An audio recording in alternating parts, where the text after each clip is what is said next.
Hello, welcome to the morning news. At the start of the summit of the American years, the campaign demanding the repeal of the U.S. decree against Venezuela has almost reached its goal. President Nicolas Maduro said over 9 million signatures against the Obama administration's decree had been registered as of Tuesday.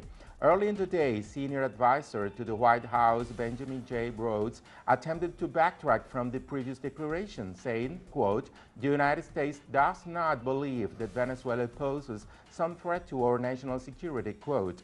Maduro, who will be in attendance at the summit in Panama, sustained that the campaign will continue until reaching 10 million signatures.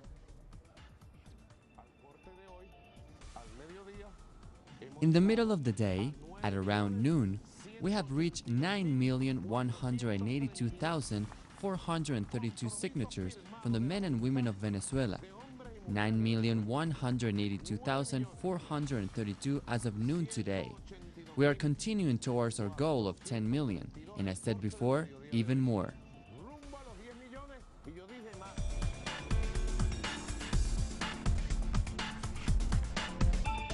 Delegations from social movements participating in the Parallel People's Summit have also begun arriving in Panama. Our Central American correspondent Gerardo Torres spoke to delegates from Honduras who said the mass organizations are also showing their solidarity with Venezuela.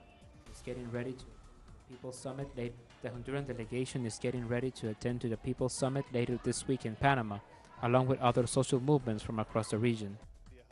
We are traveling to Panama as a delegation of the social movements and political organizations that are part of the leadership of the National Front of Popular Resistance in order to express our solidarity with Cuba as it tries to normalize its diplomatic relations with the United States. Also, we are going to show our support for Venezuela in the issue of threats that the decree by Obama represents.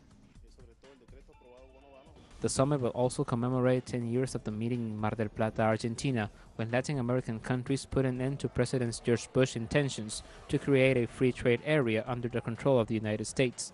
Countries agreed then to develop a more fair and solidarity trade initiative, such as ALBA. In Mar del Plata 10 years ago, it was demonstrated that the popular hegemony of the socialist and progressive governments of Latin America could defeat the hegemony of the United States and build an alternative option, led by President Hugo Chavez, that showed that with creativity and an alliance of the people, imperialism could be defeated. Youth movements will also participate in the People's Summit and are part of an international campaign that seeks to get 10 million signatures in support of Venezuela by the end of this week. The heads of state of the continent are ready for their summit, but people are also ready to defend their own interests, representing the dignity of the Americas. Gerardo Torres, teleSUR, Central America.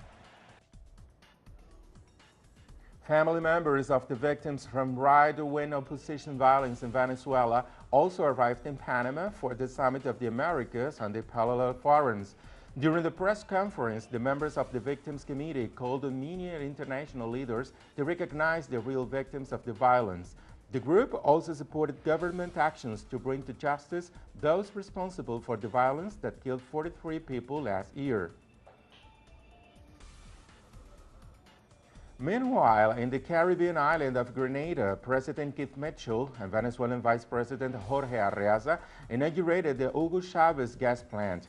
Arreaza said the plant, which will have the capacity to fill 800 cylinders per day, is another example of how the Petro-Caribe Pact is benefiting the inhabitants of the region by helping ensure sustainable development. Shocking acts of violence continue in Mexico. 15 police officers died in an ambush by suspected gang members in the southwestern state of Jalisco.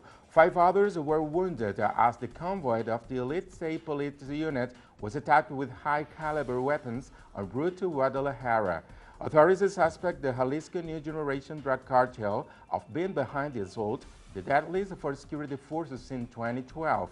State Security Commissioner said that was a retaliation to an operation in March when 3 Jalisco cartel suspects were killed.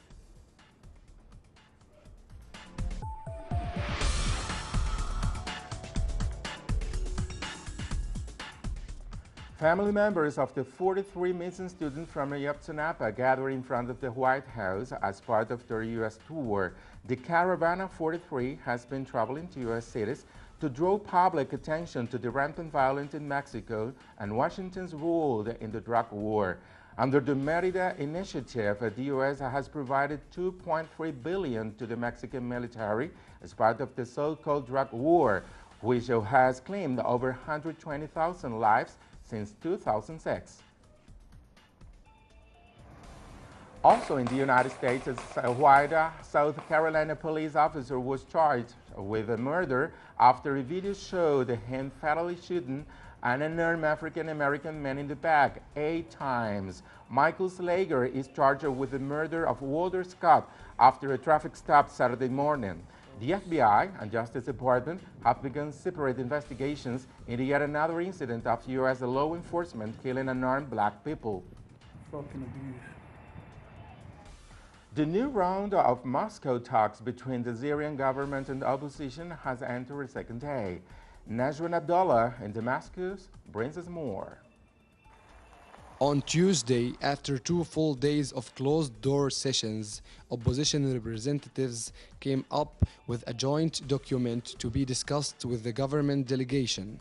According to members of opposition, the proposal includes political and humanitarian issues such as the release of political prisoners and an end to fighting.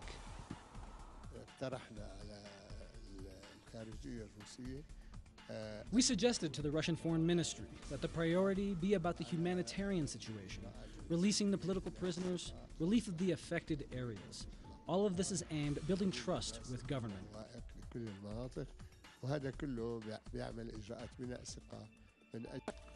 The Russian Foreign Minister Sergei Lavrov stated that Moscow is not putting time limits to the resolution of the Syrian crisis. He also said that the circle of participants has expanded compared with the previous round. Many Syrians see terrorism as the main problem of the Syrian conflict.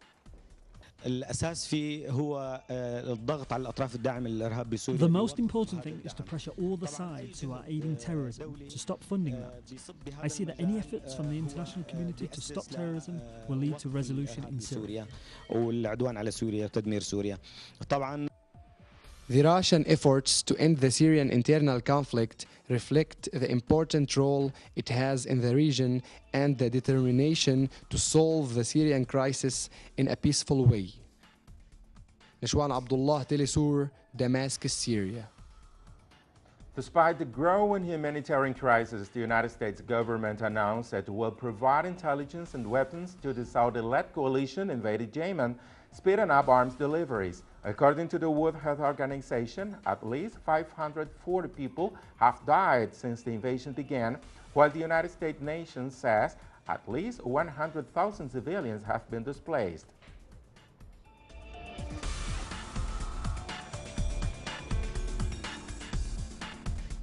As the World Soccer Federation FIFA nears its highly anticipated Congress in May, the group's president confirmed that Palestine has requested action to allow its players to move freely.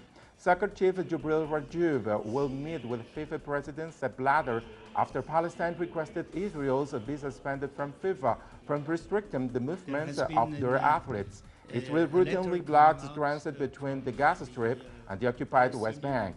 Israel's Soccer Federation declined to comment on whether Blatter would also meet Israel's soccer representatives.